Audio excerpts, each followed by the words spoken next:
Bon, et bien on va démarrer. Bonsoir à tous. Je suis heureux de vous accueillir pour ces conférences mensuelles de la SAF. Je vois qu'elles ont toujours autant de succès. Et d'abord, est-ce que vous m'entendez bien en haut? Oui, ça va. Pas d'écho, pas trop, ça va. Alors, je vous signale que la SAF participe à ce qu'on appelle les European Space Talks, avec l'accent en mini-montant. Et donc cette conférence en fait partie, ainsi que notre prochain événement d'atterrissage de la sonde martienne InSight le 26 novembre à la Cité des Sciences. À cette occasion, je voudrais présenter les excuses à ceux qui ont essayé de s'inscrire sur le site de la Cité des Sciences. Écoutez, on ne va pas tourner autour du pot, ça a complètement merdé. Il n'y a pas de mot. Désolé, mais en fait, le fait est que cette manifestation va aussi faire venir des ministres, des sous-ministres, donc ça a perturbé un peu tout. Voilà. Alors, par contre, ça sera aussi très intéressant dans le grand hall pour ceux qui n'ont pas place dans l'auditorium ou dans la salle annexe. Et il y a des maquettes, il y a des... Enfin, vous verrez, on vous a préparé pas mal de choses, ça sera intéressant. Voilà. Donc, bienvenue au European Space Talk. C'est un événement qui est donc... pardon, voilà. Donc, j'avais prévu, on a un problème aujourd'hui pour diffuser sur Internet en direct. Donc il n'y aura pas la transmission en direct sur Internet. Je suis désolé. Pour la peine, notre ami Laurent fournira la vidéo un peu plus rapidement que d'habitude. Nous l'en remercions. Vous avez aussi remarqué qu'aujourd'hui, nous avons fait quelque chose d'un peu spécial. On a fait une petite introduction musicale. Grâce à M. Bruno Sommet, debout, M. Bruno Sommet, bravo.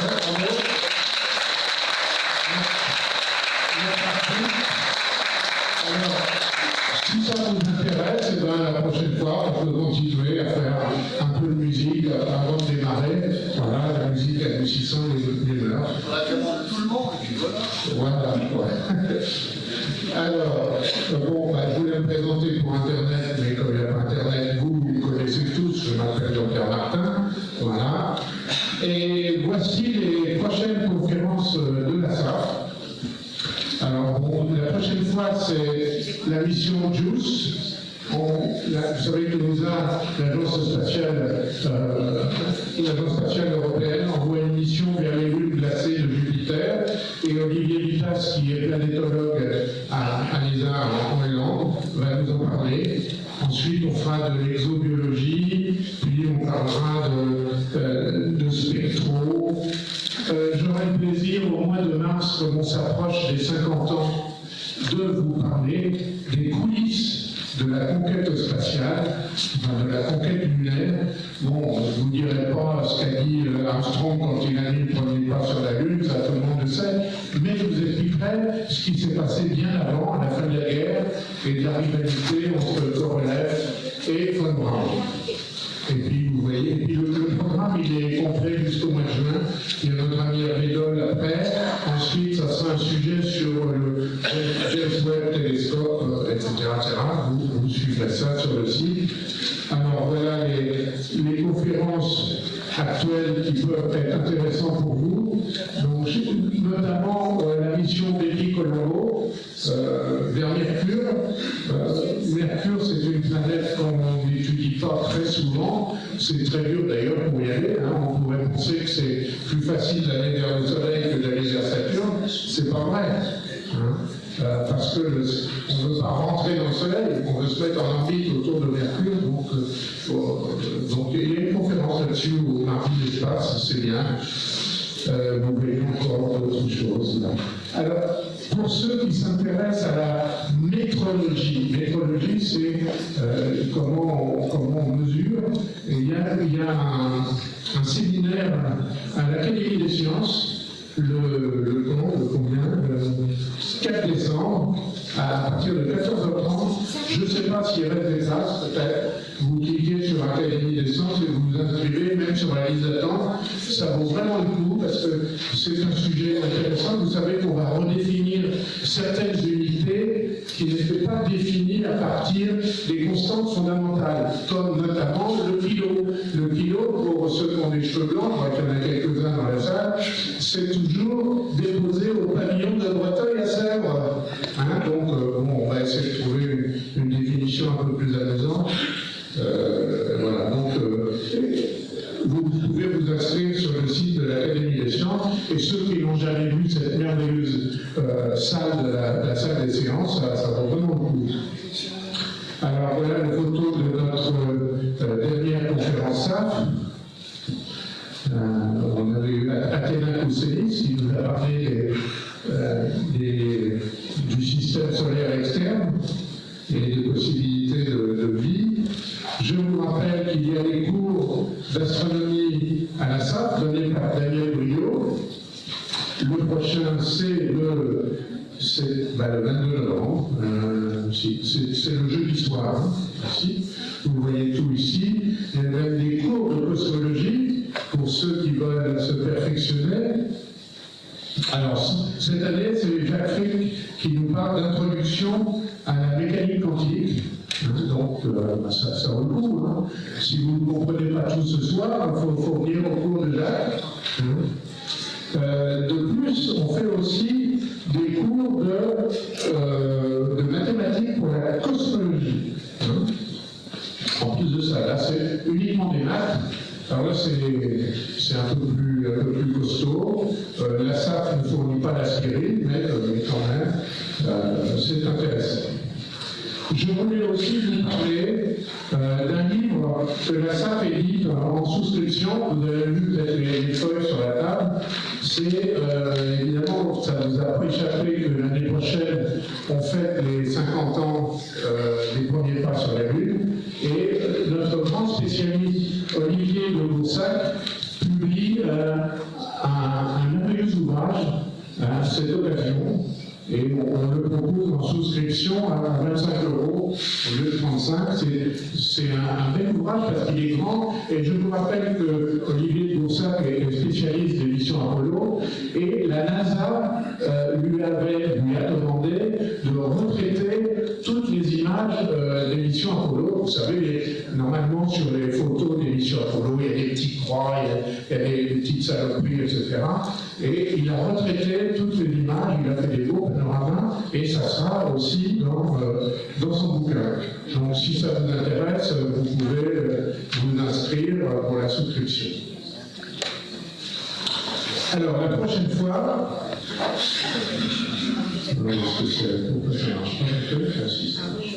la prochaine fois, on recevra donc Olivier Vitas, planétologue à l'ESA. La prochaine fois, c'est le 14 décembre. Et la réservation, comme toujours, c'est à partir de demain matin. C'est fini. La souris, elle marche pas. Ah. Bon, vous voyez là, d'accord. Alors ce soir, on a le plaisir de recevoir Sarah Bosman, qui est une astrophysicienne belge. Oui, personne n'est parfait, hein.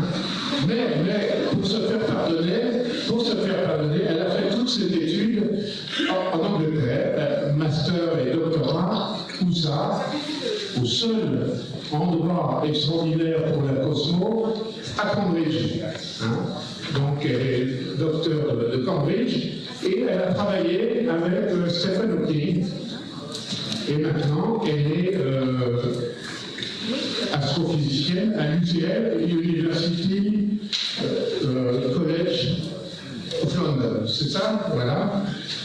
Et elle va nous parler ce soir de la cosmologie après les 5 premières minutes. Ça veut dire après les 5 premières minutes, après le Big Bang, hein, bien entendu. Et on est pendu à sa lèvre. Je lui laisse la parole. Merci à vous.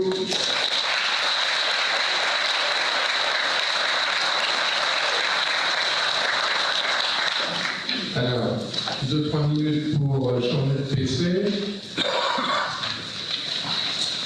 de passer du VGA au HDMI. J'ai arrêté mon truc, voilà.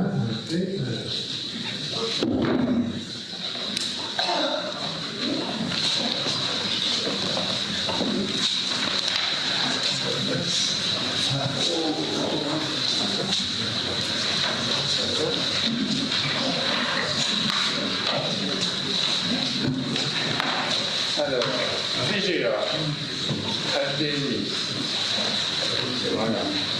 VGA, elle est glissée parce qu'il faut trop.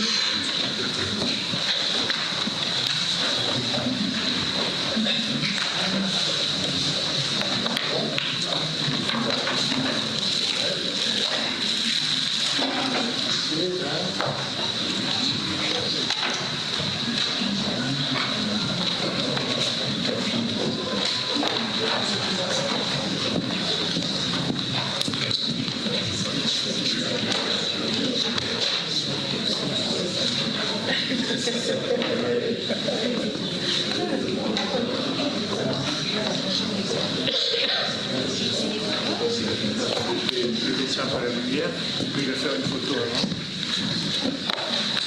Le micro, vous l'avez? Il est en dessous.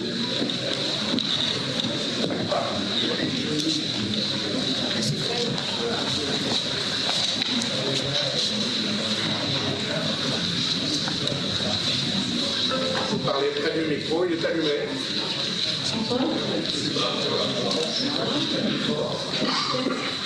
Bonsoir.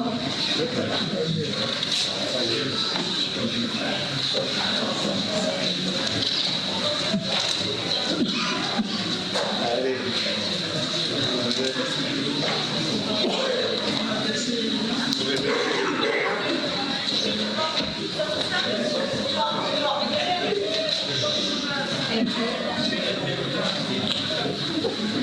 C'était pas ça.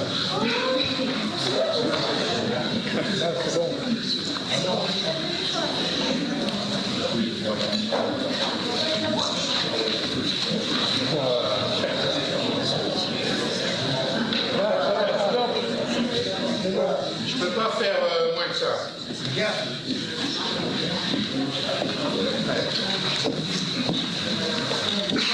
Je m'appelle Sarah Bosman, je suis cosmologue à UCL.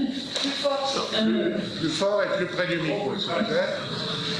Merci d'être tous là ce soir. C'est ma première conférence en français, donc je me pardonner les anglicismes si j'en fais trop. Et ce soir, je vais parler donc de la cosmologie après les 5 dernières minutes, l'histoire de l'univers en excluant les tout débuts. Excusez-moi, vous entendez là-haut?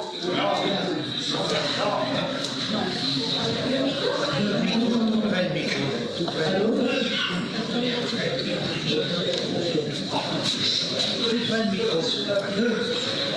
Ça va mieux là? Tout près. Bon, bonsoir, donc, je m'appelle Sarah Bosman, je suis cosmologue à UCL, et ce soir je vais faire un petit récapitulatif de ce qu'on sait de l'histoire de l'univers et de la cosmologie, en excluant les 5 premières minutes après le Big Bang, pour des raisons qui seront évidentes. L'univers est rempli d'une quantité immense de choses, que ce soit des montagnes, la mer, des gens, des arbres, la vie sur Terre, et tout cela est coincé à la surface d'une toute petite planète. Il suffit de regarder vers le ciel pour voir qu'il y a beaucoup plus dans l'univers que ce qu'on voit autour de nous. Notre étoile la plus proche, le Soleil, et bien sûr la nuit, beaucoup d'autres étoiles qui sont elles aussi des étoiles comme la nôtre, la plupart d'entre elles entourées de planètes comme notre Soleil entourées d'un système solaire.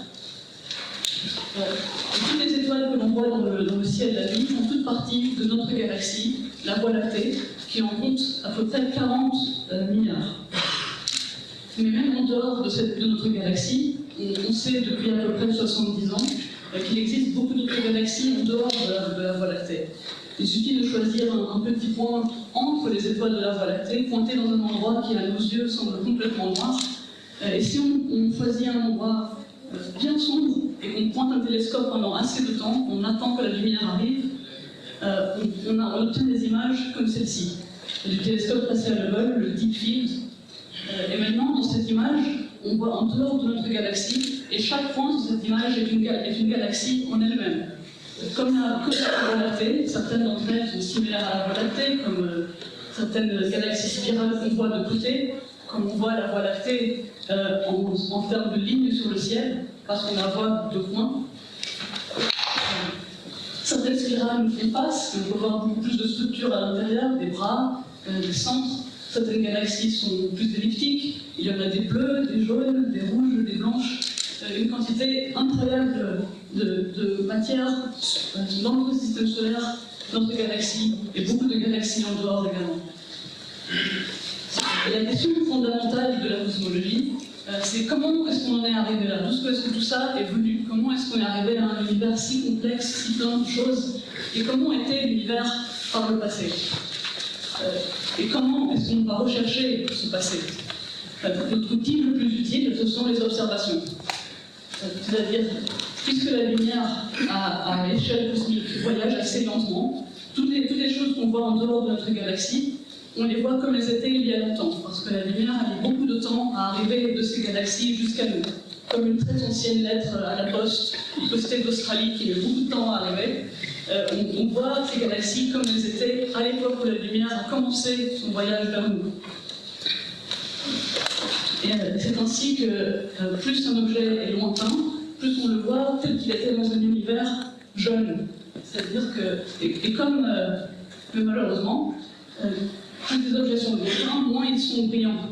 C'est-à-dire que comme un archéologue qui a besoin de creuser de plus en plus profond pour trouver des couches de l'histoire de plus en plus anciennes, les cosmologues ont pu avoir des télescopes de plus en plus puissants pour des objets de plus en plus faibles et voir des couches de plus en plus anciennes de l'univers, des couches de plus en plus primordiales, avec un univers de plus en plus ancien comparé à nos jours. Et on s'est rendu compte très vite que l'univers n'était pas le même dans le passé. Les objets qu'on voit à une certaine distance, si on prend tout l'univers qui est distant à une certaine époque, ne contenaient pas les mêmes galaxies, les mêmes types d'étoiles qu'on a aujourd'hui. Il pouvait y avoir moins d'étoiles elliptiques, moins de galaxies elliptiques, plus de galaxies spirales, différentes tailles de galaxies, différents types, plus de galaxies régulières, etc. Et grâce à cette progression incroyable des 40 dernières années, tous les télescopes successifs que les astronomes ont obtenus, on a pu reconstituer couche par couche, époque par époque, cette histoire de l'univers et toutes les phases par lesquelles il est passé. En plus de ces observations, récemment, c'était un des grands triomphes des 10 dernières années en cosmologie, a été l'apparition de supercalculateurs assez puissants pour tester nos théories avec des univers fictifs. C'est-à-dire qu'après avoir obtenu ces observations de l'évolution de l'univers, les cosmologues ont créé des théories pour expliquer ce processus, cette évolution. Mais pour tester ces processus et ces équations, il fallait vraiment des supercalculateurs qui tiennent en compte tout et qui puissent être assez puissants pour recréer des univers entiers, voir si nos théories marchaient. Ici, par exemple, je montre une petite galaxie d'une simulation qui est assez semblable à celle-ci, mais on en verra plus tard. Mais bien sûr, le grand avantage des simulations, c'est qu'on peut accélérer le temps.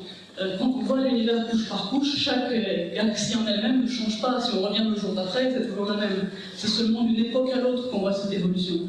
Si on veut voir comment une galaxie se transforme au fil du temps, il faut accélérer le film. Et c'est à ça que servent les simulations. On peut voir cette évolution de façon plus pratique que simplement avoir des images séparées. Donc ce soir, je vais vous résumer les résultats de ces 20 dernières années de cosmologie observationnelle après les 5 premières minutes. La raison pour laquelle je commence après les 5 premières minutes, il y a 2 raisons. La première, c'est que, comme vous le savez sans doute tous, l'univers est en expansion. On s'est rendu compte depuis presque 100 ans maintenant que toutes les galaxies, y compris la nôtre, sont en train de s'éloigner les unes des autres. Et donc, par le passé, elles étaient plus proches. C'est la théorie du Big Bang. Que si on remonte encore avant, les galaxies étaient encore plus proches, et donc à un moment, toute la matière était réunie en un tout extrêmement dense. Malheureusement, nos théories physiques ne peuvent décrire la matière que jusqu'à un point. Le point qu'on a testé dans nos laboratoires sur Terre correspond à peu près à la fin des 4 premières minutes. C'est-à-dire qu'en remontant jusqu'à la singularité primordiale, l'état de la matière était extrêmement exotique. Les forces dont il faut tenir compte pour ces premières secondes sont beaucoup moins bien connues que ce qui est venu après. En fait, pour ce qui est d'après les 5 premières minutes, on peut résumer en gros la physique qui va se passer les grandes lignes de l'histoire universelle par 2 grandes lois et 2 ingrédients principaux. Donc, la chose qu'il faut commencer après les 5 premières minutes, c'est que de 1, les 5 premières minutes sont beaucoup plus compliquées que ce qui a suivi. En termes de, il faut aussi tenir compte de la physique atomique, de la chimie, de toutes sortes de choses très compliquées qui méritent leur conférence à elles tout seules. Et la deuxième raison, c'est que c'est beaucoup moins bien testé que le reste, parce que ça dépend de physique qu'on ne peut pas reproduire dans nos laboratoires. Ce sont des modèles physiques beaucoup plus abstraits, beaucoup plus théoriques. Alors que ce qui est venu après dépend des 2 grands principes de la gravité et de la thermodynamique, qui sont relativement simples et très bien testés. Alors, je ne vais pas prendre le temps dans cette conférence d'expliquer à chaque étape comment est-ce qu'on sait que cette histoire est celle qui est arrivée, parce que ça prendrait encore une conférence séparée, donc c'est toutes les images d'accumulation de données qui ont mené à cette grande histoire. Mais je vais résumer le pourquoi des grandes lignes en partant de concepts physiques simples. Donc je vais faire un petit résumé physique. Et je crois qu'il y avait plus d'équations dans l'introduction avant moi que dans ma conférence. Donc j'ai plutôt sous-estimé l'audience. Il n'y a pas d'équation. Mais en gros, en utilisant seulement ces 2 grandes lois et ces 2 ingrédients, on peut comprendre les grandes lignes de cette évolution. Les 2 grandes lois dont il s'agit sont la gravité et la chaleur, c'est-à-dire la thermodynamique, c'est-à-dire l'électromagnétisme, c'est-à-dire 2 forces qui, toujours dans l'histoire de l'univers, vont s'opposer. La gravité fait que la matière attire la matière. S'il y a plus de matière, ça s'attire plus. C'est une force qui rassemble la matière. La force de l'électromagnétisme et de la thermodynamique s'oppose à ce mouvement parce que la chaleur au niveau moléculaire, il s'agit en fait d'agitation. Il y a beaucoup d'énergie thermique, d'énergie kinétique thermique dans le gaz qui le fait bouger de manière aléatoire. Et quand le gaz est très chaud, n'importe quelle matière est très chaude, toutes ces forces aléatoires empêchent le gaz de se contracter trop. Parce que les particules commencent à se cogner entre elles et comme elles ont beaucoup d'énergie, ça repousse, on ne peut pas continuer à compresser. Et donc il s'agit de l'équilibre entre ces 2 forces qui va guider l'histoire de l'univers. À la fin des 5 premières minutes, et on ne va pas parler de comment on est arrivé là, on se retrouve avec toute la matière a été générée. Il y a de la matière dans l'univers, la matière est assez homogène, et la matière est divisée en 2 types, 2 grands types. La matière normale, c'est-à-dire la matière baryonique, dont nous sommes tous faits, qui à l'origine est de la matière très pure, seulement de l'hydrogène et de l'hélium, un tout petit peu de reste, mais en très grande majorité de l'hydrogène et de l'hélium, la matière la plus simple qui existe, un gaz complètement pur et lisse. Et l'autre composant, la matière sombre. Ces 2 matières se ressemblent beaucoup, elles n'ont qu'une seule différence majeure, mais qui va être très importante pour ce qui va suivre. Toutes ces 2 matières ressentent la gravité, c'est-à-dire qu'elles sont attirées par elles-mêmes et l'une par l'autre, et la matière sombre par elle-même, etc. Elles ressentent la gravité ensemble, mais la matière sombre est incapable de ressentir cet effet thermodynamique de chaleur. Elle ne peut pas être compressée pour se réchauffer, elle ne peut pas être dilatée pour se refroidir. Elle garde toujours la même quantité d'agitation interne. Et donc, c'est la seule différence entre les 2. La matière baryonique, à la fin des 5 premières minutes, est créée à une température très élevée, mais elle peut, avec le temps, avec l'expansion de l'univers, refroidir très lentement, alors que la matière sombre commence à une température basse qui ne changera jamais. Et c'est cette propriété qui va donner le commencement de notre histoire. Alors, dès le départ, ces 2 matières sont mélangées dans l'espace. Elles existent toutes les 2, elles sont assez homogénéisées, mais la matière baryonique, la matière normale, est trop chaude pour commencer à ressentir la gravité. Elle est tellement chaude qu'elle brille, comme un métal que l'on chauffe et qui émet de la lumière. Cette matière baryonique commence tellement chaude, bien qu'elle soit très simple, elle émet de la lumière. Et elle ne peut pas répondre encore à l'appel de la gravité. Elle est simplement trop aléatoire. Alors que la matière sombre étant déjà froide, va commencer à s'attirer entre elle-même. Et bien que le début soit extrêmement lisse, il y a de toutes petites variations dans notre univers, de tout petits endroits où il y a un tant soit peu plus d'atomes. Et c'est ce que cette simulation va montrer. Donc dans cette simulation, plus c'est blanc, plus il y a de la matière sombre dans cet endroit. Et d'un début très très lisse, la matière sombre va commencer à s'attirer elle-même. Donc à chaque endroit où il y avait un tout petit peu plus de matière au début, va commencer à siphonner ce qu'il y a autour et à se rassembler dans cette immense structure avec des nœuds, des filaments et des vides que l'on appelle la toile cosmique. C'est la plus grande et la plus ancienne structure de l'univers. Elle a commencé à se créer dès que la matière sombre existait. Et elle continue jusqu'à nos jours de remplir l'univers et de relier tous ces centres un peu plus lourds que le reste.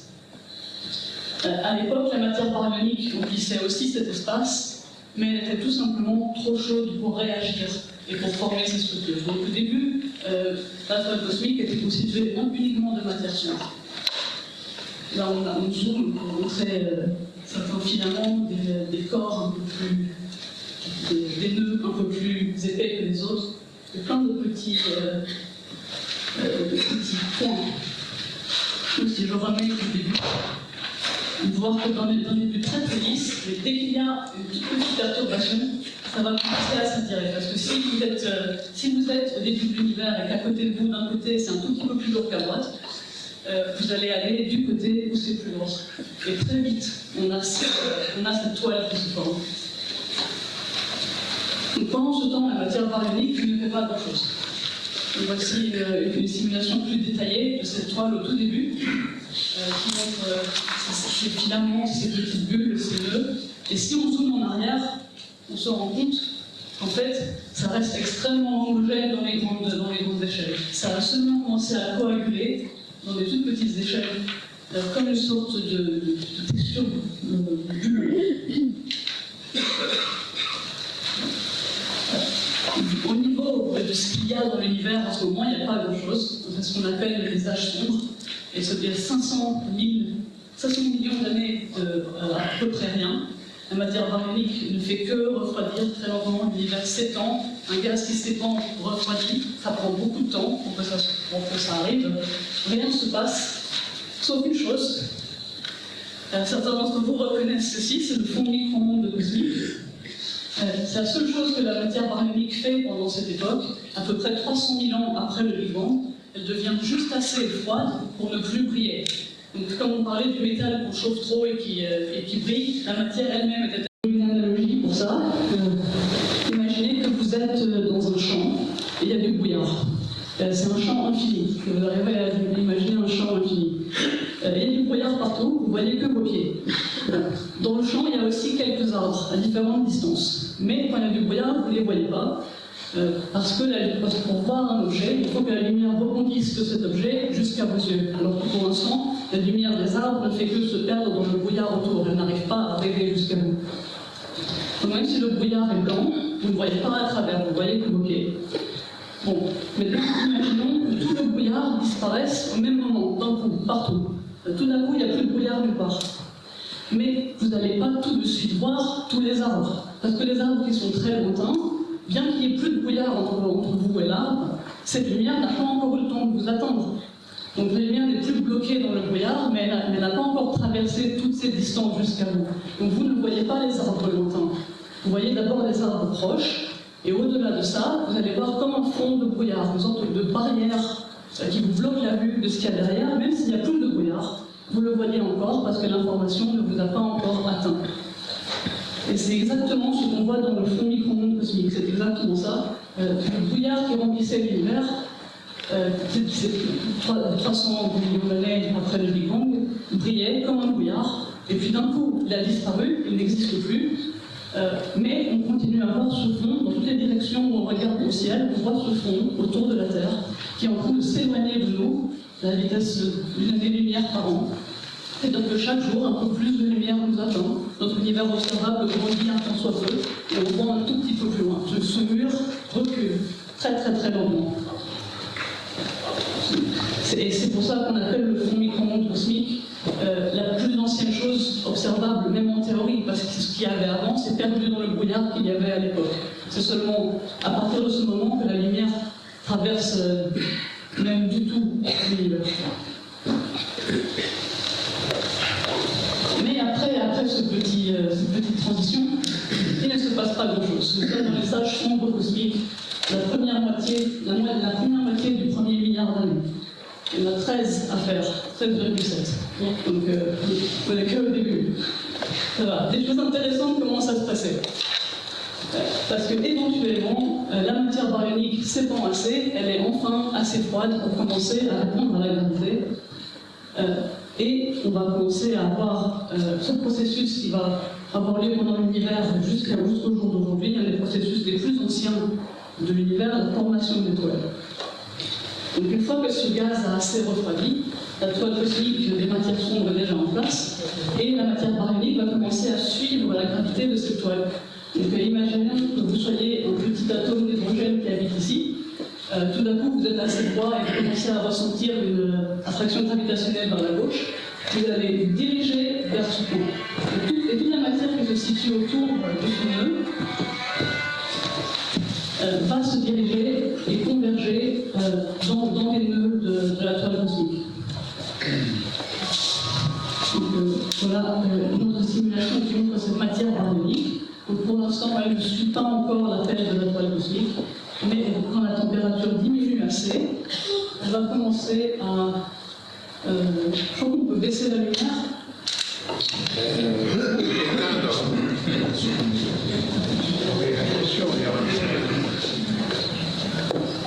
Je vais voir. Je rallume dans 5 minutes, mais il pense.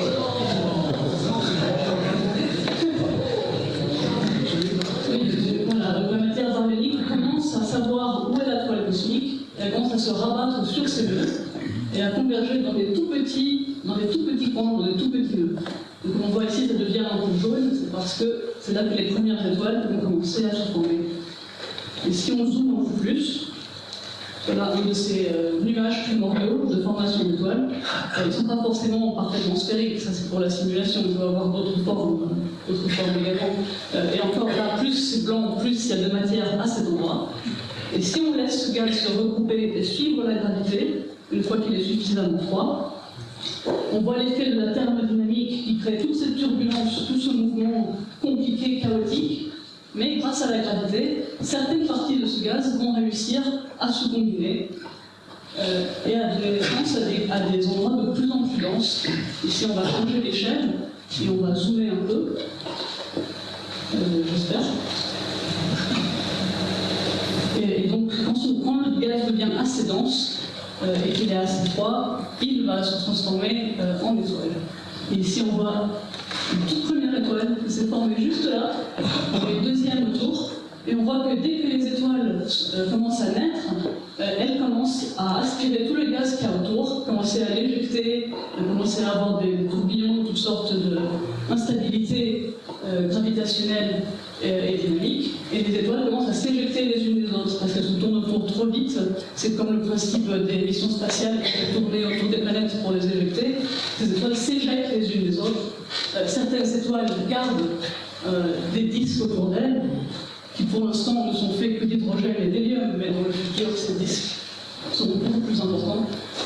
Et donc c'est ainsi que les étoiles naissent dans des gaz, dans des nuages de gaz moléculaires, des nuages de gaz très froids et très denses, et en groupe. Donc les étoiles naissent toujours en groupe. Donc on peut remettre la lumière.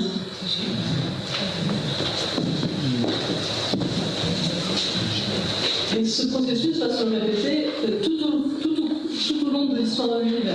Ça commence à peu près à cette époque, mais notre Soleil aussi est né dans un groupe pareil, généralement quelques centaines à quelques milliers d'étoiles, qui, une fois qu'elles sont nées, ont commencé à détruire leur nuage d'origine et à se séparer pour ne jamais se revoir. Par exemple, s'il y a des astronomes amateurs parmi vous, les Pléiades viennent de finir de disperser leur nuage d'origine. En fait, à l'apparition de l'homme sur Terre, elles n'avaient pas fini, donc les Pléiades n'auraient pas ressemblé à un groupe d'étoiles, elles avaient encore une nébuleuse. C'est tout récemment qu'elles ont réussi à détruire leur nuage, alors que la nébuleuse d'Orion, elle n'a pas encore fini. Il reste des nébulosités qui vont soit se transformer en étoiles, soit se faire éjecter. Et notre Soleil aussi. On a commencé à trouver dans notre coin de la Voie lactée d'autres étoiles qui seraient nées du même nuage primordial que le Soleil. Donc des frères et sœurs qui se sont dispersés au fil du temps, mais qui sont encore pas trop loin de nous. Et donc ce processus commence. C'est ce qu'on appelle l'aube cosmique. Parce qu'entre-temps, les étoiles se forment. Et elles ne sont pas formées en galaxies encore, juste des tout petits groupes d'étoiles dispersés un peu partout dans l'univers. C'est des petits groupes, ce n'est pas encore des galaxies. On pourrait les appeler des proto-galaxies, mais pas vraiment, elles sont vraiment toutes petites. Mais entre-temps, l'univers a tellement refroidi, cette matière baryonique qui remplit l'univers a tellement refroidi qu'elle est redevenue opaque, elle est noire. Elle arrête toutes les radiations qui peuvent passer à travers. Elle est devenue atomique, moléculaire. Donc l'univers lui-même ne laisse plus passer la lumière. Ces groupes d'étoiles ne peuvent pas se voir entre eux. Et donc, le dernier grand changement global de l'univers, ça va être quand ces premières étoiles arrivent à détruire ce gaz noir et à rendre l'univers transparent une deuxième fois, proprement, ce qu'on appelle vraiment l'aube cosmique ou la réionisation. J'ai encore un film. Vous voulez, si vous me montrez comment faire. Non, j'y vais.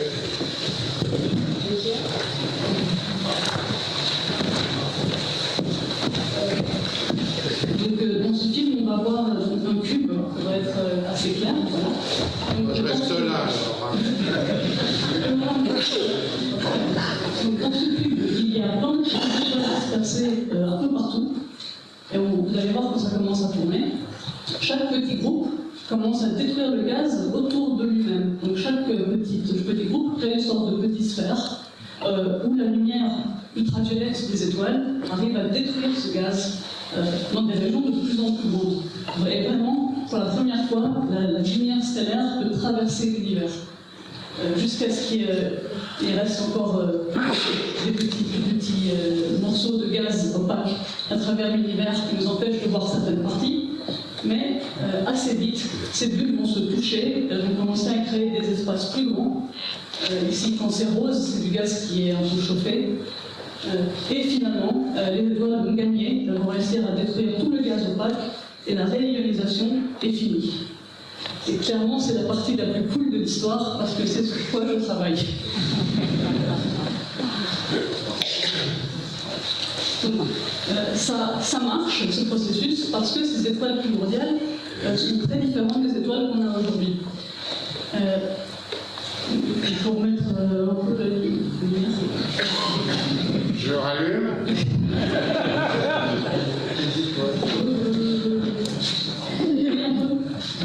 La lumière soit. Voilà la lumière soit, exactement. La lumière fuit dans l'univers. Elle peut traverser l'espace. Oui, donc ces étoiles primordiales n'étaient pas comme les étoiles d'aujourd'hui. Elles avaient une composition très pure à base d'hydrogène et d'hélium. Il vaut mieux que je reste là. Non, ça va. Vous pouvez me montrer comment faire sinon.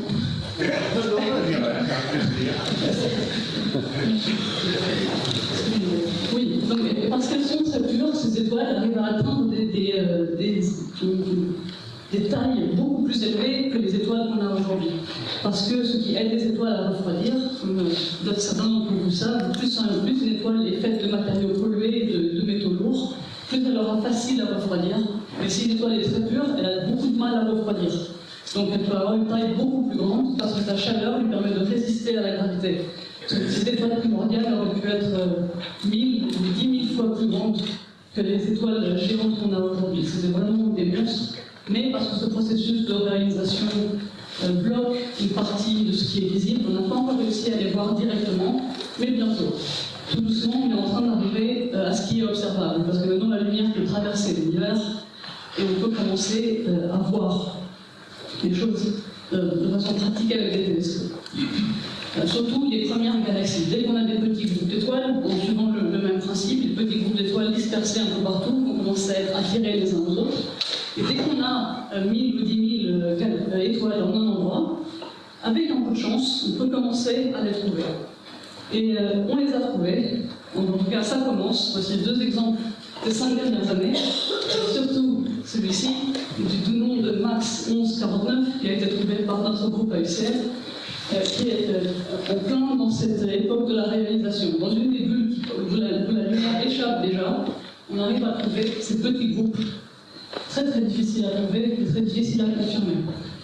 Et on peut voir directement que ce n'est pas des galaxies qui ressemblent à ce qu'on a aujourd'hui. Ce n'est pas des spirales, ce n'est pas des globes. Elles sont très très irrégulières, il y a plein de structures étranges là-dedans. Elles sont encore très petites et elles n'ont pas encore de structure comme on voit aujourd'hui. À l'époque, il n'y avait que des petits blocs comme ça. C'est tout ce qu'on trouve à cette époque.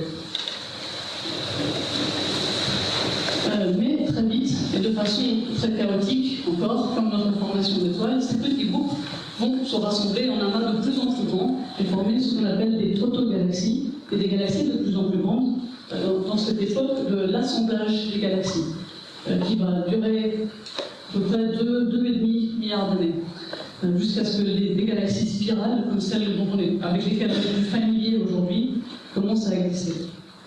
Et le principe est le même, étant que la toile cosmique contient des petites étoiles dispersées un peu partout, et ces étoiles vont se rassembler vers des nœuds de plus en plus grands, et toutes converger dans des endroits en venant de plein de directions différentes.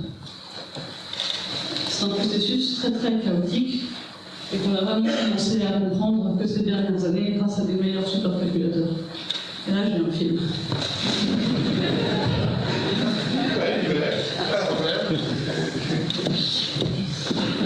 Donc là, on a pointé notre caméra virtuelle vers un de ces endroits, un de ces nœuds. Pour l'instant, il n'y a pas grand-chose dedans, mais on sait que c'est là que ça va se former.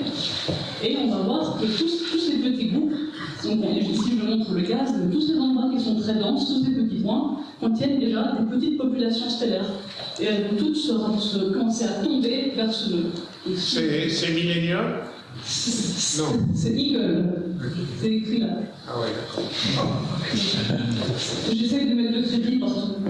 Donc on voit que ce nœud va commencer à rassembler plein de filaments qui tombent de plein de directions différentes. Il y en a un là, il y en a qui tombent d'en haut, d'en bas, en arrière, c'est en 3D, donc ça commence vraiment à tout se rassembler. Là on pose pour montrer où sont juste les étoiles. Et très vite, il y a eu un disque. Une fois que le disque tourne, il continue à siphonner tout ce qui passe à proximité, grandir en absorbant des galaxies plus petites, ou de galaxies même de taille similaire. Il peut y avoir des collisions entre des grandes galaxies aussi. Et la galaxie va continuer à tourner assez lentement à l'échelle cosmique et assez vite à l'échelle de cette simulation. On se retrouve avec un petit disque. Ces simulations nous permettent de comprendre aussi pourquoi tant de galaxies sont des spirales. Parce que si je remets au début, vous allez voir qu'au début, ce n'était pas le cas. Ce petit bloc au centre n'est pas une spirale, il ne tourne pas, il n'a pas une direction préférée. C'est juste le chaos dans le centre. Et ça va vraiment commencer à avoir une direction préférée, commencer à avoir une forme quand ce gars va passer à proximité. Parce que quand ce gars passe à proximité, elles vont s'approcher de manière rasante et commencer à se tourner autour et créer du moment rotationnel. Et une fois que la galaxie tourne, bien sûr, dans l'univers, il n'y a rien pour l'arrêter, elle va continuer à tourner pour toujours. Donc tout ce qu'il faut pour qu'une galaxie soit une spirale, c'est qu'à un moment dans sa formation, elle soit tombée vers notre galaxie et qu'elle ait un tout petit peu raté. C'est comme si moi j'essaie d'aller tout droit, et il y a quelqu'un qui essaye de me passer à côté en parlant tout droit, on se dirige à peu près les uns vers les autres, mais après si on se prend par la main comme ça, quand il passe près, on va commencer à se tourner autour, même si on essaie de marcher droit. C'est le même principe. Ces deux galaxies passent très l'une des autres et elles s'accrochent, formant un effet de rotation que rien ne peut arrêter après ça.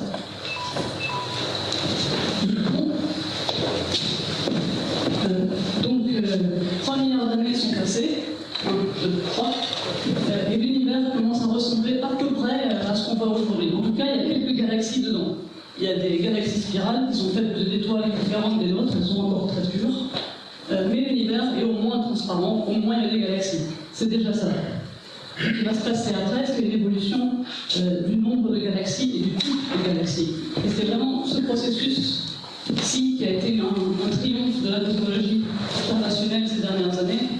Il suffit de comparer, par exemple, un de ces fonds Deep Field de Hubble, et la variété de galaxies qu'on voit à l'intérieur, et à droite, ce sont des galaxies tirées d'une simulation de cet assemblage galactique. Et on retrouve exactement les mêmes.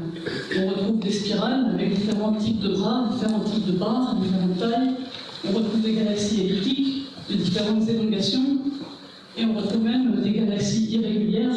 Généralement, ça arrive quand les galaxies viennent de se collisionner entre elles. Donc, on a réussi, grâce à ce modèle d'assemblage hiérarchique des galaxies, à reproduire la diversité que l'on voit aujourd'hui. Mais il y a eu des phases. Par exemple, au début, il n'y avait pas de galaxies elliptiques. Il y avait juste des petits globes. Après, les petits globes sont apparus des galaxies spirales.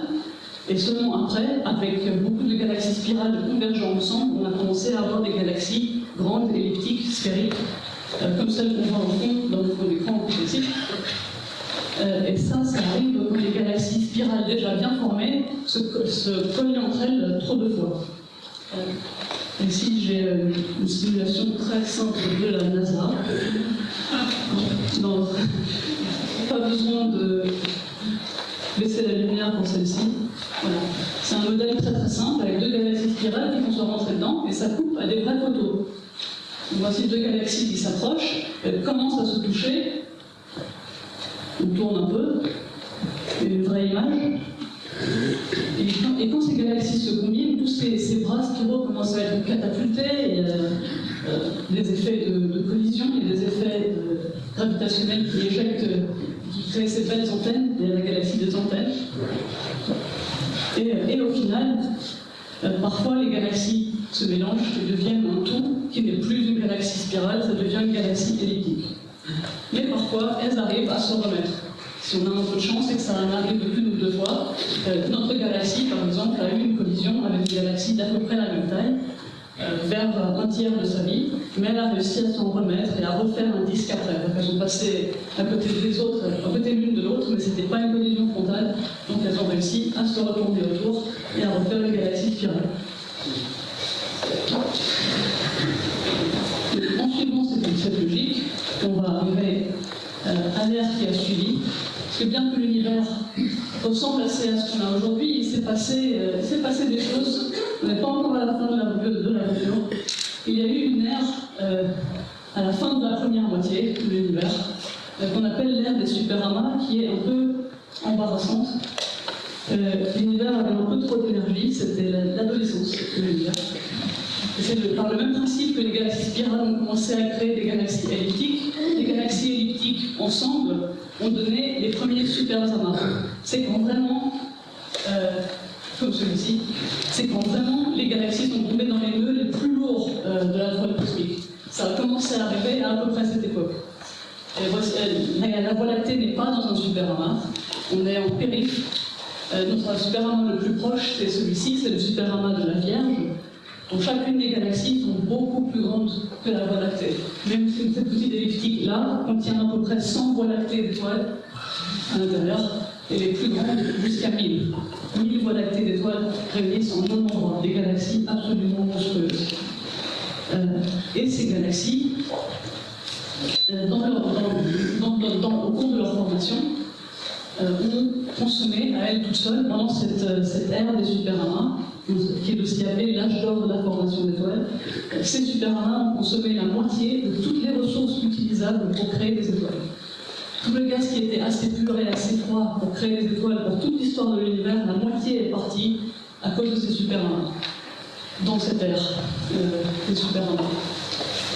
Et ça a fini très vite, parce que comme souvent dans l'univers, plus quelque chose est grand, plus ça finit vite. Les étoiles supergéantes ont des vies plus courtes, et les superamas ont fini de consommer leurs ressources très très vite après leur formation. Donc ce sont simplement des endroits dans la toile cosmique qui étaient particulièrement lourds. Malheureusement, j'ai modifié. Faut pas abuser.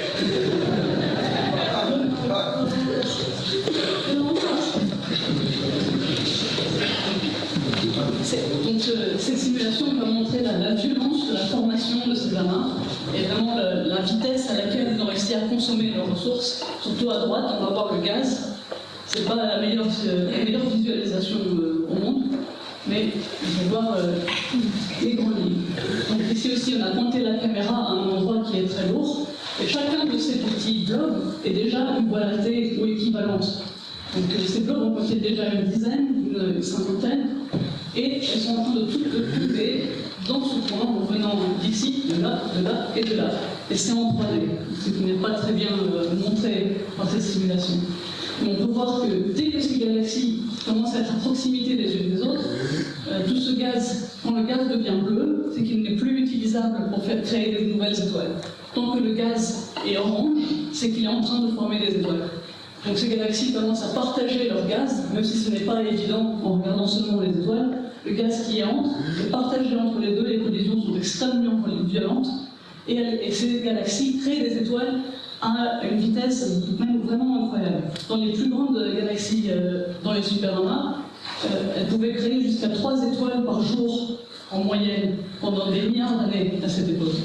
Donc elles transformaient ces ressources extrêmement rapidement, formant le plus d'étoiles possible. Mais très vite, vous voyez que le gaz s'épuise parce que ces processus sont tellement violents qu'il ne reste plus de ressources utilisables. Et on se retrouve avec une galaxie monstre juste au milieu. Et ces superamas sont toujours très rouges. Et je suis sûr que certains d'entre vous savent pourquoi. C'est parce que plus les étoiles sont jeunes, plus elles sont bleues. Donc quand une galaxie crée beaucoup d'étoiles, on voit seulement les jeunes, les bleus, qui sont beaucoup plus brillantes. C'est pour ça que la plupart des galaxies normales sont bleues, mais celles-ci n'ont plus créé de galaxies depuis des milliards et des milliards d'années, et il ne reste que les étoiles qui vivent longtemps, les étoiles rouges. Et donc cette ère des superamas, c'est fini de façon très très violente, quand toutes les ressources ont été épuisées, et elles n'ont plus créé de nouvelles étoiles depuis les 7 dernières milliards d'années à peu près.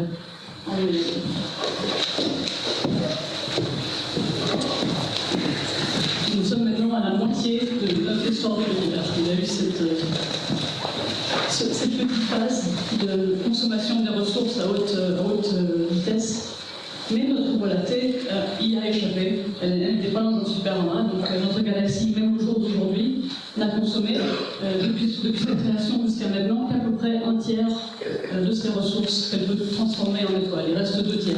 Donc contrairement à ces superamas, la Voie lactée avance à une vitesse un peu plus raisonnable.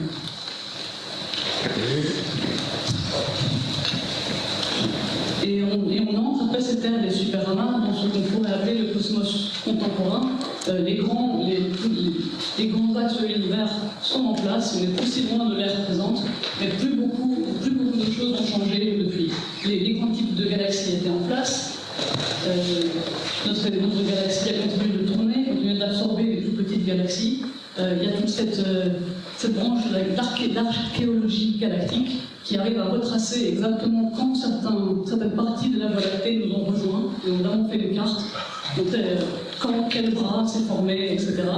Donc il y a beaucoup de détails dans l'assemblage de notre galaxie, mais à l'échelle cosmique, à partir de ce moment-là, ça a été un processus assez lent, assez régulier, d'enrichissement du gaz cosmique, de formation de nouvelles étoiles, formation de nouvelles planètes, à un rythme assez lent. Donc, en parlant des planètes, parce que jusqu'à maintenant on n'a parlé que des grandes échelles des étoiles et des galaxies, mais bien sûr, il y a des planètes aussi dans l'univers. Et d'où est-ce que ça vient, tous ces métaux dans notre planète est faite? Donc, en simplifiant beaucoup, les étoiles sont nées à partir d'un gaz suffisamment pur. Au cours de leur vie, grâce à des réactions nucléaires, elles transforment ce gaz pur en gaz de plus en plus pollué, et elles stockent ce gaz pollué à l'intérieur de l'étoile, dans le cœur de l'étoile. Et quand les étoiles meurent, elles redispersent ce gaz dans la galaxie dans laquelle elles sont nées.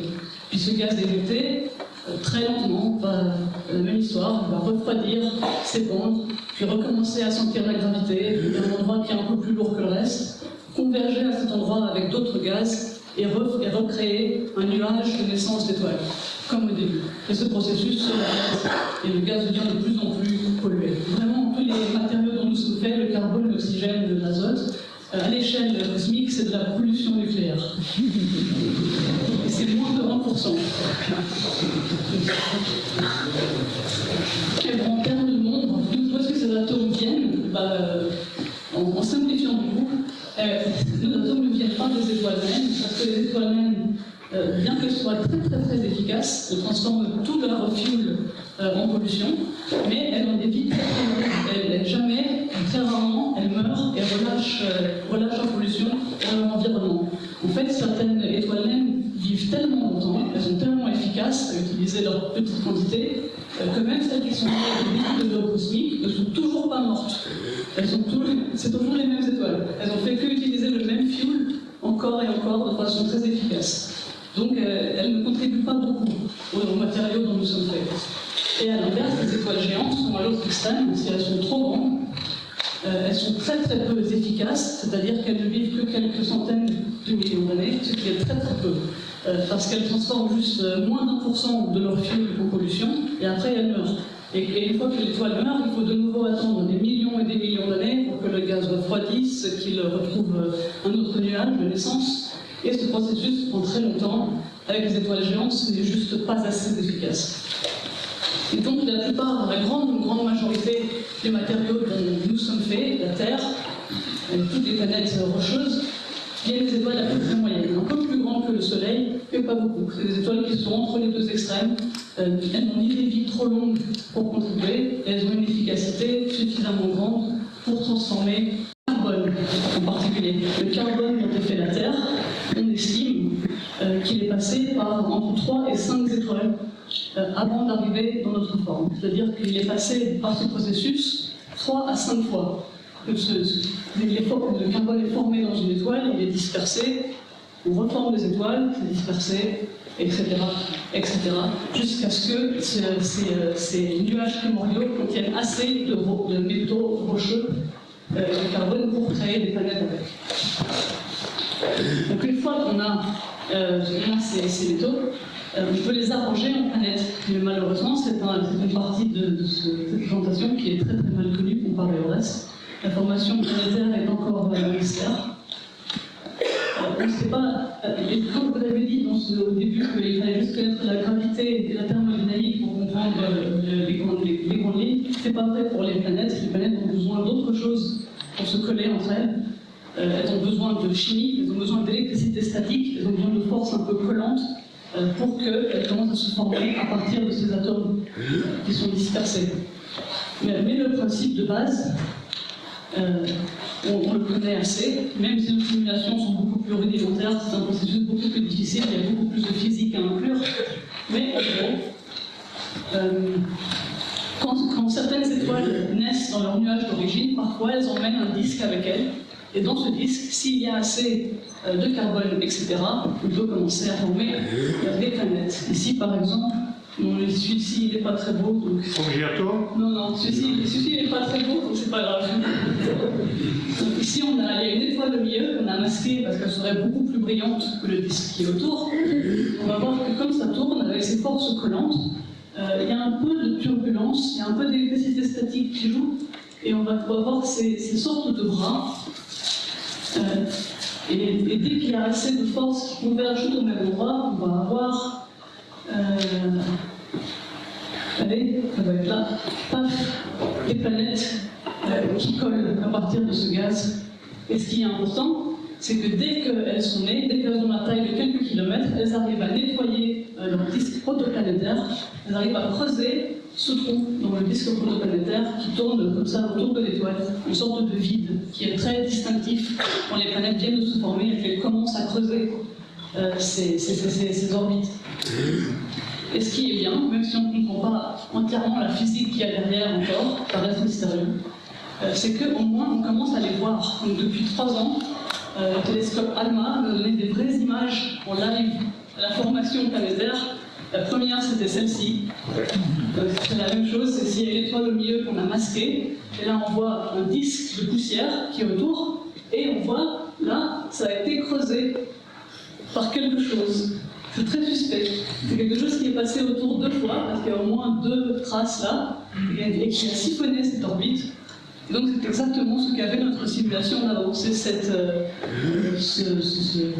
trou dans le disque protoplanétaire qui nous dit qu'une planète vient d'apparaître. Et depuis, on en a une dizaine, donc on commence vraiment à avoir des vraies données pour avoir de meilleurs modèles. C'est le début. Et je ne sais pas exactement quand les planètes ont été possibles à former. Ça reste un mystère. On ne sait pas non plus quel genre de planètes peuvent être formées. Est-ce qu'on peut avoir des planètes faites uniquement d'eau, des planètes uniquement faites de gaz avec rien au centre? On ne sait pas grand-chose au final de la formation des planètes, et on ne sait pas comment est-ce que ça a été pour la première fois possible d'en faire non plus. En théorie, dès que le gaz est assez pollué, on pourrait faire des planètes à partir de ça. Mais on ne sait pas comment est-ce que ce seuil a été franchi. Est-ce que ça a été dès le début? Est-ce que ça a été pendant l'ère des supernovas? Ou seulement après assez de processus de recyclage pour arriver à des densités assez grandes? On ne sait pas. Mais dans cette époque du cosmos contemporain, c'est là que beaucoup de planètes dans notre Voie lactée ont été formées. La grande majorité. Donc, la Terre, qui a été formée à peu près à cette époque. Donc le Soleil d'abord, le Soleil a emmené un petit disque protoplanétaire autour, et la Terre très vite, et après la Terre, la vie. Très vite, après la formation de la Terre, la vie est apparue. Ça surprend souvent les gens, mais la vie sur Terre n'est pas récente à l'échelle cosmique. Ça fait un quart de l'histoire que la vie sur Terre existe. La vie terrestre, la vie intéressante, on va dire, elle est venue un peu plus tard, à la rigueur. Mais la vie elle-même est là depuis très longtemps. J'ai mis quelques grands événements dans cette timeline que je divisais en deux. Il est difficile de dire quand est-ce que la Voie lactée est née. Parce qu'au début, c'était juste des petits blobs un peu partout. On ne sait pas à quel blob on doit attribuer la naissance de la Voie lactée. C'est pas clair.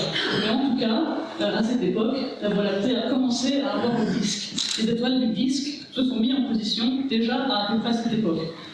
Ensuite, la dernière fois qu'on a eu une collision majeure avec une galaxie de la même taille, c'était à peu près là. Et les bras spiraux, les étoiles qui sont situées dans notre spirale, dans le bras de Persée, dans lequel le Soleil est, étaient déjà en place à cette époque et n'ont plus beaucoup changé depuis. Donc après ça, les bras spiraux ont juste continué à tourner. Et donc avec ce processus d'enrichissement, on a eu le Soleil et la Terre. L'eau sur Terre est datée de plus tard, on ne sait pas exactement pourquoi. Est-ce que c'était une réaction chimique? Est-ce que l'eau a été apportée par les comètes? Ça reste un mystère. Mais très vite, après l'apparition de l'eau, la vie. Et la vie hors de l'eau, beaucoup plus tard. Les plantes, les animaux, des choses un peu plus intéressantes. Voilà. J'ai 10 N, mais il me reste du temps, donc je vais aussi vous parler du futur. Bien. Donc voici ma grande timeline. Et ce qui est vraiment incroyable pour moi, c'est que nous sommes ici, tout au bout de cette histoire, et qu'avec les derniers télescopes, comme le télescope Keck et bientôt le James Webb télescope, on arrive à voir toutes ces couches de l'histoire, toutes ces couches à différentes distances, et chacune nous montre un univers légèrement différent, toute une progression de l'univers, et on arrive à voir maintenant jusqu'au tout début, à l'époque où les galaxies n'existaient même pas, c'était juste des petits blocs. Et pour mettre tout ça en perspective, j'aime beaucoup montrer cette image. C'est la fameuse carte de SDSS. Dans cette carte, il faut expliquer, mais ça vaut la peine. Dans cette carte, nous sommes au milieu, c'est ici, et les scientifiques se sont amusés à les mesurer selon l'angle du ciel. Donc ça c'est l'angle qu'on voit à partir de la Terre. Où sont les galaxies? Quelle distance elles sont? Donc plus c'est loin du centre, plus la galaxie est loin. Et ça nous donne l'angle sur le ciel. Donc c'est une carte. Et on voit que si on met un point à chaque endroit où on voit une galaxie, on voit très vite apparaître ces nœuds, ces filaments entre et ces vides entre ces filaments qui, jusqu'à aujourd'hui, les galaxies ont continué à suivre cette toile cosmique du tout début des 5 premières minutes jusqu'à aujourd'hui. Elles ont suivi ce guide pour savoir où se situer et où évoluer. Donc je trouve ça cool. C'est mon image préférée en cosmologie. Et puisqu'il me me reste 5 minutes. Ouais, vous avez 5 minutes, 5 minutes. Parce que la question qu'on me pose tout le temps, c'est le futur alors. J'ai intégré ça à la fin. Donc si on allonge cette ligne, voilà, nous allons du début à la... Ce qui est intéressant, c'est les 5 dernières minutes. Vous allez voir, c'est inclus, c'est gratuit. Donc si on allonge cette ligne, la prochaine grosse catastrophe qui va se produire au niveau de la Terre, ça va être à peu près au même moment, c'est une coïncidence. À peu près au même moment, le Soleil devrait exploser, le Soleil devrait mourir. Et à peu près au même moment, la Voie lactée va se cogner à notre voisine la plus proche, qui est aussi une galaxie spirale, légèrement plus grande que nous, et elles vont collisionner, elles vont se rentrer dedans. Ce ne sera probablement pas aussi cataclysmique que ça en a l'air, parce que les étoiles vont un peu se rater entre elles, elles vont même passer à travers comme... juste à cause de la gravité, elles vont passer les unes à côté des autres. C'est pas comme si les étoiles allaient se cogner les unes aux autres, mais les galaxies vont se combiner, exactement. Elles vont se combiner, et on pense que le disque arrivera à survivre, et qu'à terme, il y aura de nouveau un disque. Alors, on ne va pas se transformer en galaxie elliptique. J'ai pas réussi à trouver en français quel était le nom de cette galaxie combinée, parce qu'en anglais c'est Milky Way et Andromeda, donc on appelle ça Milkdromeda. C'est très très moche. Je sais pas comment on le dit en français.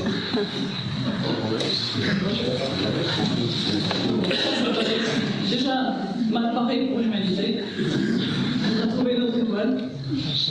Et après ça, j'ai rajouté des lignes. Voilà. La ligne d'après cette période potentielle appelée la Renaissance, dans lesquelles ces super-humains pourraient avoir une nouvelle vie, peut-être, c'est théorique, c'est pas sûr. Mais la prochaine grande catastrophe sera à peu près ici, dans à peu près la durée de l'univers 2 fois. Notre Voie lactée ne formera plus de nouvelles étoiles. Elle aura épuisé toutes ses ressources, il n'y aura plus d'étoiles neuves, plus de planètes neuves. Ce sera la fin de la création d'étoiles. Mais c'est pas si mal, parce que les étoiles naines, comme je vous l'avais dit, vivent extrêmement longtemps. Et jusqu'à ce que la dernière étoile naine s'éteigne, il faudrait encore 500 lignes. Donc ça ira. C'est pas la cata. Il suffit de trouver une jolie étoile naine et orbiter pas trop loin, et on aura de la lumière. Jusqu'à le futur extrêmement distant. Mais là, c'est la fin.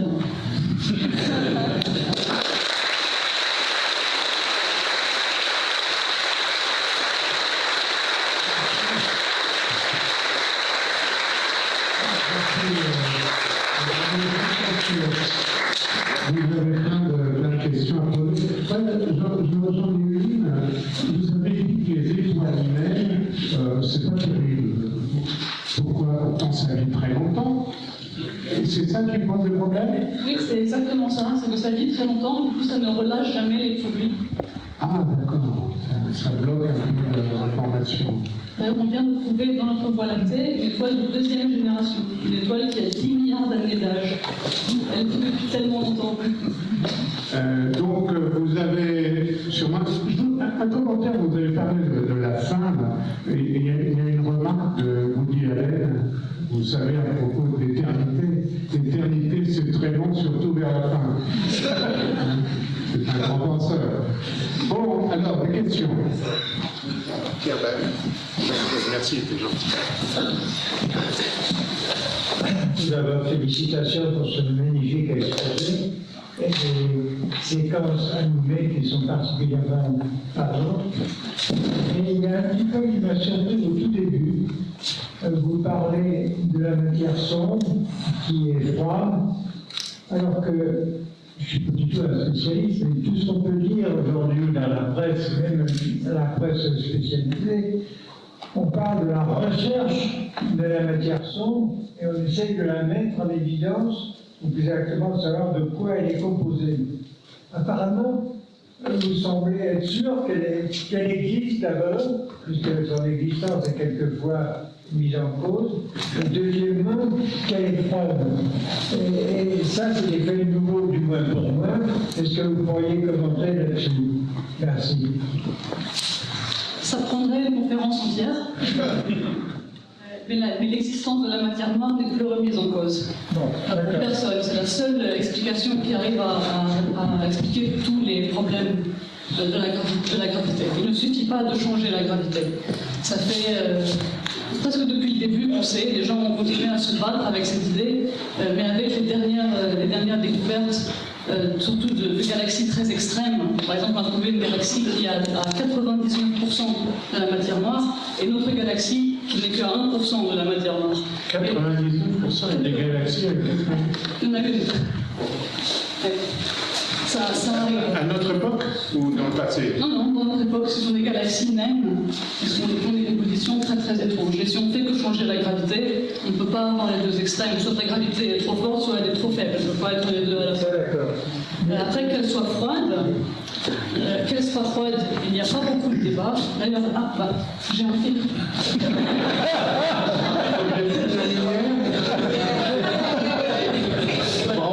Je retourne. Voici un exemple, c'est l'exemple typique qu'on donne pour décider si la matière noire est froide ou pas. Ça a un petit effet. Donc, par exemple, ici, on a froid à gauche et chaud à droite, un peu plus chaud. Et on va voir qu'au final, on peut avoir une loi cosmique qui ressemble beaucoup, mais elle se met en place plus tard.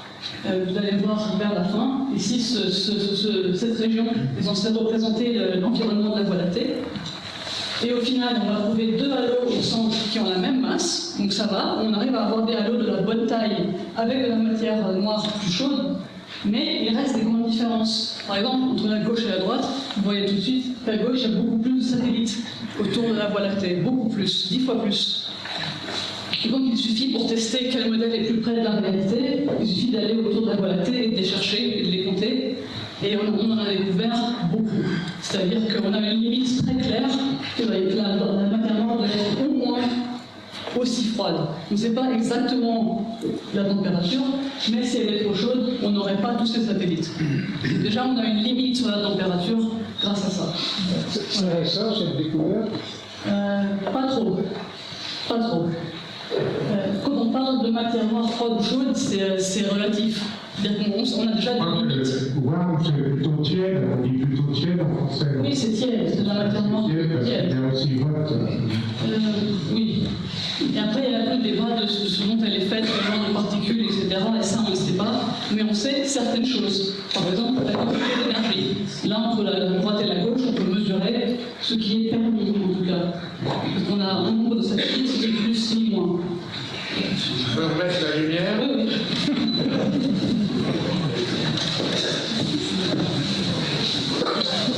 C'est la réponse. D'autres questions?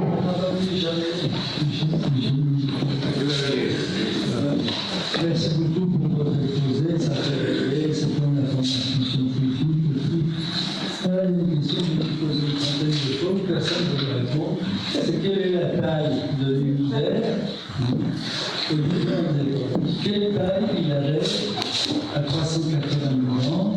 Quelle taille il avait il y a 8 milliards d'années? Et vraiment, en années-lumière, même si jamais les échelles sont rien à voir, parce qu'au début, le temps était, après 10 ans, le temps était arrêté. Donc je sais que ces évaluations, mais quelle était la taille à 380 000 ans et à 7 milliards d'années? Voir comment se sont passées les densités. La réponse, c'est qu'on n'a aucune idée. Pour revenir à mon analogie du champ en brouillard, on voit ce qu'on voit. Voilà. Ce qu'on voit autour de nous, à la taille de l'univers observable, et tant qu'on voit, il n'y a pas de limite. Ça continue. Le fond micro-ondes continue à s'éloigner et on ne voit pas la limite de l'univers. C'est pas la taille de l'univers actuellement, hein, et me dire que c'est à 13,8 observable et que c'est 45 milliards vraisemblablement ce qui est parti du Big Bang. Non, c'est pas ça. La taille, pour mesurer l'accélération, par exemple l'inflation,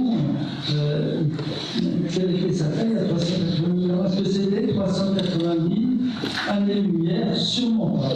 Non, on n'a pas besoin de connaître la taille pour calculer l'inflation, c'est une science-fiction. Tout est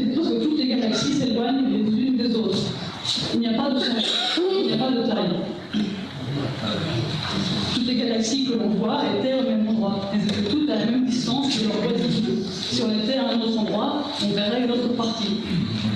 C'est simple. C'est comme si on avait ces points américains qui sont au zigzag, quand vous les étirez, quand vous appuyez dessus, ça s'éloigne. C'est la même chose, on n'a pas besoin d'être fini pour pouvoir être compressé. Que le truc soit de cette taille ou 10 fois plus, ça prend la même durée pour le réduire à un point, pour que tous les points se rapprochent de leur voisin à la même vitesse. On n'a pas besoin de savoir la taille pour ça. Quand vous aviez 7 ans, vous n'aviez pas la même taille que maintenant. Donc l'univers devrait avoir, dans 7 milliards d'années, une certaine taille. C'est pas parce que quand on voit, il n'y a pas de limite. Ok, question suivante, là, monsieur.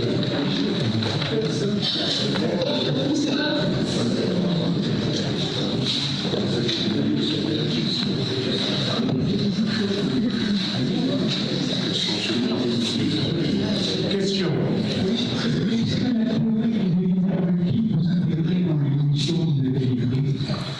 Pardon, Est-ce que la théorie des univers multiples peut s'intégrer dans la théorie dans l'évolution que vous avez décrite? oui, c'est juste qu'il n'y en a pas dans l'univers visible. Dans notre univers visible, l'univers, toutes les couches qu'on voit ont l'air assez normales, assez plates. C'est pas si compliqué que ça en fait. On voit de plus en plus loin, jusqu'à une limite, et de ce qu'on voit, il n'y a qu'un seul univers. Après qu'il y en ait d'autres en dehors de ce qui est visible, ou peut-être dans d'autres dimensions, oui, mais de ce qu'on voit, il n'y a pas de preuve. Monsieur.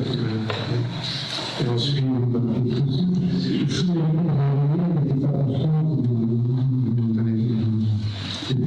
des gens, aussi ceci a été conçu que la vitesse de la lumière est constante. Ça a été testé de plusieurs façons.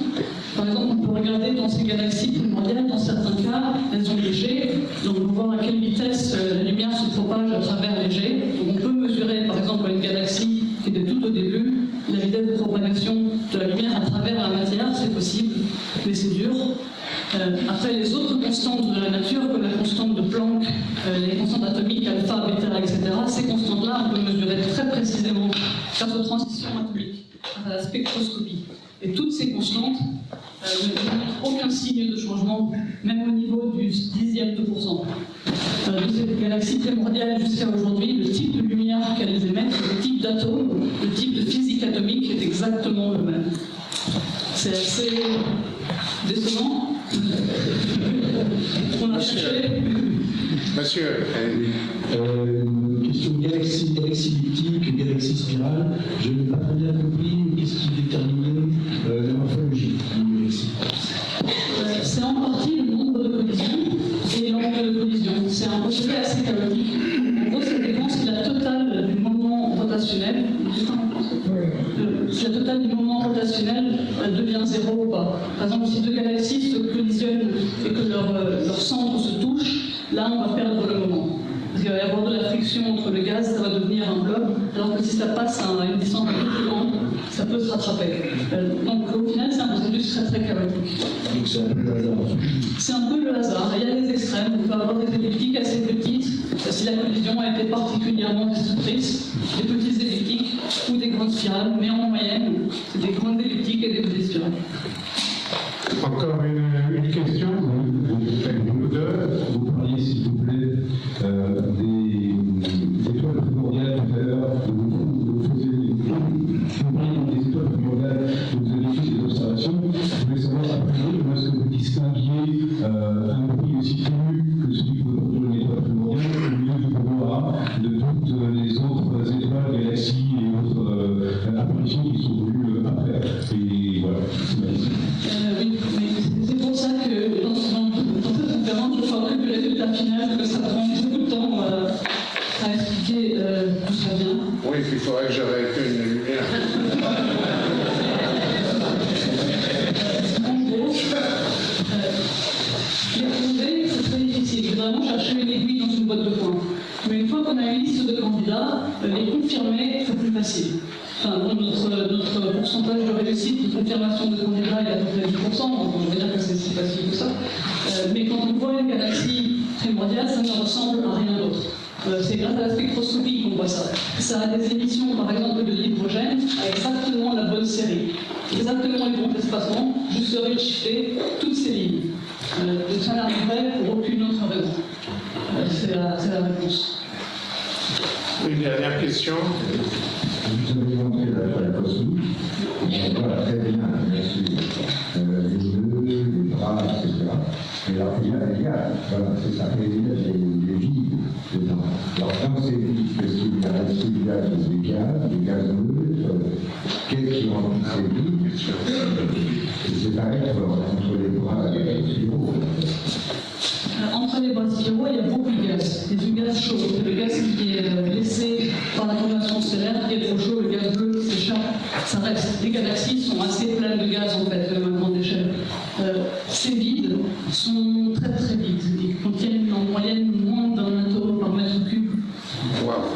Et ce n'est pas du gaz neutre. Ce gaz reste ionisé à cause de l'énergie ultraviolette des étoiles et des trous noirs qui sont situés autour. C'est-à-dire que s'il y a assez d'énergie pour que ce gaz reste transparent. C'est l'hydrogène, vous avez? C'est surtout de l'hydrogène. Mais à terme, oui, quand toutes les étoiles s'éteindront, dans 500 lignes de mon diagramme, là, oui, ça redeviendra opaque. Un jour. Bon, écoutez, je crois qu'on va arrêter là. On remercie beaucoup.